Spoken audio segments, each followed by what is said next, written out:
আসসালামু আলাইকুম। Afrin cooking lifestyle থেকে বলছি। বরাবরের মতোই হাজির হলাম খুবই মজাদার আর একেবারে সহজ একটা রেসিপি নিয়ে। তৈরি করব ললি আইসক্রিম, একেবারে ঝামেলাবিহীন আর খেতে অসাধারণ। বাচ্চাদের মন সহজেই জয় করে নিতে পারবেন। চলুন মূল প্রসেসে চলে যাই। 2 গ্লাস পানি নিয়ে নেবেন।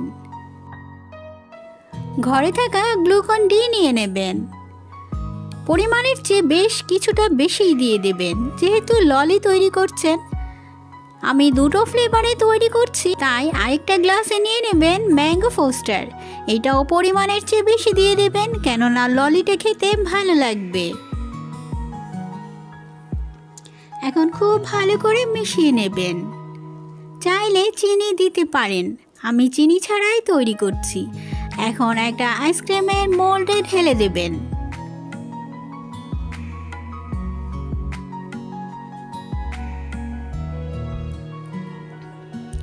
এটা কিন্তু খুবই সহজে আর খুবই কম খরচে তৈরি করা যায়। পরিশ্রম নেই বললেই চলে, কিন্তু বাচ্চা থেকে বড় সবাই খুশি হয়ে যাবে। এই গরমে এর চেয়ে ভালো আর কি হতে পারে। একটা ফয়েল দিয়ে ঢাকা দিয়ে একটা একটা করে আইসক্রিম কাঠি দিয়ে দেবেন। ওভারনাইট ডিপ ফ্রিজে রেখে দেবেন। ফিরে এলাম ওভারনাইট ডিপ ফ্রিজে রাখার পর।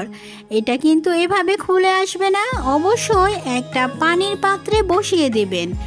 প্রায় 10 থেকে 15 সেকেন্ডেই কিন্তু নিজে নিজেই খুলে আসবে। একটু হাত দিয়ে টেনে দিলেই বের হয়ে আসবে আমাদের ললি আইসক্রিম। কতটা সহজেই যে তৈরি করে নেওয়া যায়। যদি সহজ রেসিপিতে আমার এই ললি আইসক্রিম ভালো লেগেছে, অবশ্যই বাড়িতে বানিয়ে বাচ্চাদের খুশি করে দেবেন। চ্যানেলে নতুন হলে চাইলে সাবস্ক্রাইব করে পাশেই থেকে যেতে পারেন। সবার সুস্বাস্থ্য কামনা করে এখানেই বিদায় নিচ্ছি। সবাই খুব ভালো থাকবেন। আল্লাহ হাফিজ।